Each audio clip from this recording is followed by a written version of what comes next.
오늘 우리가 함께 볼 하나님의 말씀은 요한복음 16장 7절 말씀. 요한복음 16장 7절 말씀 제가 봉독합니다. 그러나 내가 너희에게 실상을 말하노니 내가 떠나가는 것이 너희에게 유익이라. 내가 떠나가지 아니하면 보혜사가 너희에게로 오시지 아니할 것이요 가면 내가 그를 너희에게로 보내리니. 아멘. 누군가를 떠나보낸다는 것은 참 어렵고 힘든 일입니다. 죽음으로 인해서, 하나님 앞으로 불려감으로 인해서 이별을 한다든지, 아니면 타국으로 이민을 가게 되어서 이별하는 것, 그렇게 되어서 가족과 멀어지게 된다면, 이별하게 된다면 참 힘들죠. 보고 싶은 얼굴을 다시 보지 못하는 그런 마음을 어떻게 헤아릴 수 있겠습니까? 또 곧 만나게 된다고 해도 이별하는 것은 어렵죠. 어린아이에게 있어서는 아버님이 아침 일찍 출근을 했다가 들어오는 그 짧은 이별의 시간도 견디기 힘든 시간이고, 또 자녀가 커서 군대에 보낼 때 1년 넘는 시간 동안 이별을 해야 한다는 사실이 부모에게는 참 힘든 시간입니다.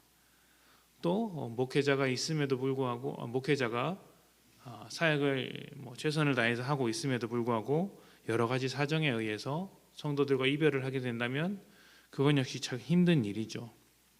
어떤 이별이든지 견디기 힘들고 어렵습니다. 그런 상황에서 이렇게 슬픈 이별을 좋아하는 사람이 있을까요? 아마 없을 것입니다. 이별을 좋아하는 사람은 없겠죠. 만약 있다고 한다면 그 사람이 나에게 너무 큰 상처를 주었거나 힘들게 했기 때문일 것입니다. 차라리 없는 편이 낫겠다. 함께 살아가는 것이 도저히 불가능하겠다. 그런 사람에게는 이별이 유익하다. 이별이 즐겁다. 이별에서 참 다행이다라고 생각을 하겠죠. 예수님께서 제자들에게 이별의 말씀을 나누고 계십니다. 제자들의 입장에서는 이 이야기가 달갑지 않습니다. 힘을 모아서 제자들이 바라고 꿈꾸던 일을 해도 모자랄 판에 예수님은 계속해서 어디론가 떠나겠다는 이별의 이야기, 또 죽음의 이야기를 계속하십니다. 제자들이 예수님을 싫어하고 미워한다면야 이 이야기를 반기겠으나 모든 희망을 예수님께 걸고 있기 때문에 좋은 이야기로만 듣지 못하고 제자들의 마음은 점점 불안해지기 시작합니다. 그런데 제자들과는 다르게 예수님은 이별하는 것이 유익한 것이라고 하셨습니다. 이것은 그동안 제자들이 속을 썩여서 아니면 제자들과 예수님의 생각이 많이 달라서 그런 것은 아니었습니다. 예수님과의 이별이 또 다른 결실을 맺고 새로운 출발을 만들어내는 것이기 때문에 유익하다고 하신 것이죠. 예수님께서 떠나가시면 성령님께서 제자들에게 오십니다. 그것이 유익한 것입니다. 성령님은 말씀을 생각나게 합니다. 여러분, 이 생각나는 것이 아무것도 아닐 수 있습니다. 우리도 평소에 생각을 많이 하지 않습니까? 무엇을 먹을까 생각을 하고요. 무엇을 입을까 생각을 합니다. 때로는 기분 좋은 상상을 하기도 하죠. 내가 하는 일이 너무 잘 돼서 대박이 나는 꿈을 꾸기도 합니다. 그런 생각을 하고 있으면 기분이 좋죠. 그런데 그것은 생각일 뿐입니다. 실제로 이루어지지는 않습니다. 생각이라는 것은 실천해야 가치가 있는 것이죠. 생각만 하는 것은 아무런 의미가 없습니다. 우리가 기도해야지라고 생각만 하면 무슨 의미가 있습니까? 기도하는 것입니까? 말씀을 읽어야지 생각만 하면 또 무슨 의미가 있겠습니까? 그것이 말씀을 읽는 것입니까? 성령님께서 우리에게 말씀을 생각나게 하실지라도 말씀대로 살지 않으면 무슨 의미가 있다는 말입니까? 생각은 아무런 의미가 없습니다. 그럼에도 성령님이 우리에게 생각으로, 마음으로 다가오시는 이유는 그 생각대로, 주시는 말씀대로 우리가 스스로 결정하도록 하시는 것입니다. 그렇게 되는 순간 우리가 결정할 수 있고 선택하는 순간 스스로 성령님을 따라가기로 마음을 먹고 실천하는 순간 이전과는 전혀 다른 신앙의 삶을 살게 되는 것입니다. 제자들은 스승의 결정을 따라가면 됩니다. 예수님이 계실 때 제자들은 예수님과 충돌하기만 했을 뿐 스스로 올바른 길을 제시한 적은 없습니다. 제자들의 반대에도 불구하고 예수님께서 길을 제시하셨을 때 제자들은 따라가야 했죠. 그것이 제자입니다. 제자들은 결정하고 선택하는 자가 아니라 스승을 따르는 자들이기 때문입니다. 그런데 예수님께서 떠나가시면 어떻게 됩니까?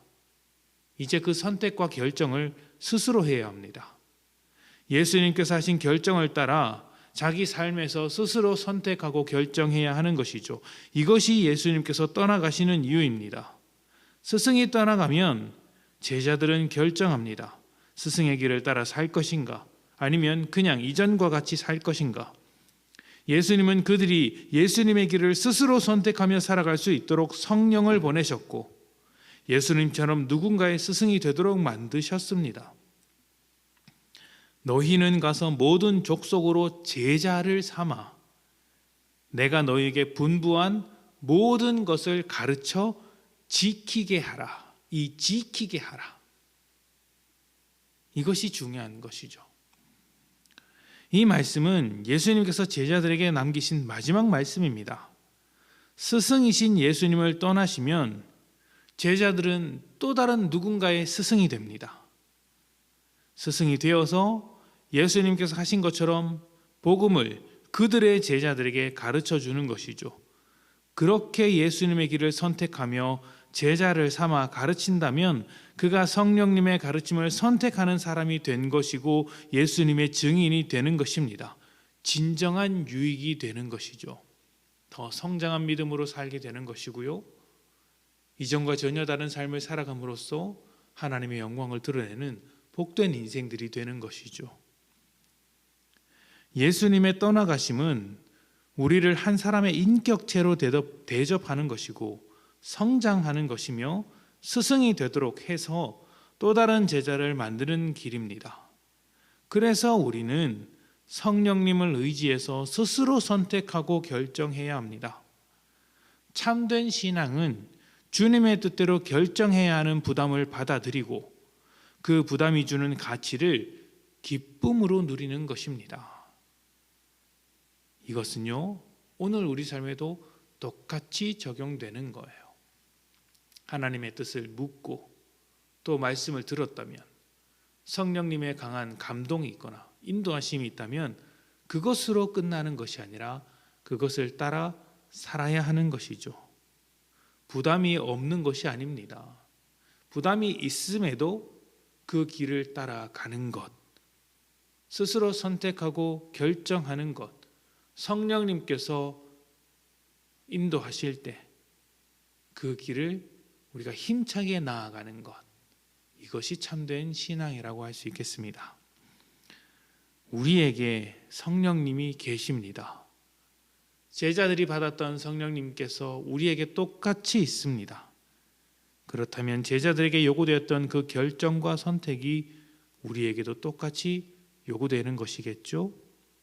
이 결정, 이 선택을 성령 안에서 잘 내려서 누군가에게 스승이 되고 또 세상 앞에서 증인으로서의 삶을 시작하는 복된 여러분들이 되시기를 축복합니다. 함께 기도합니다.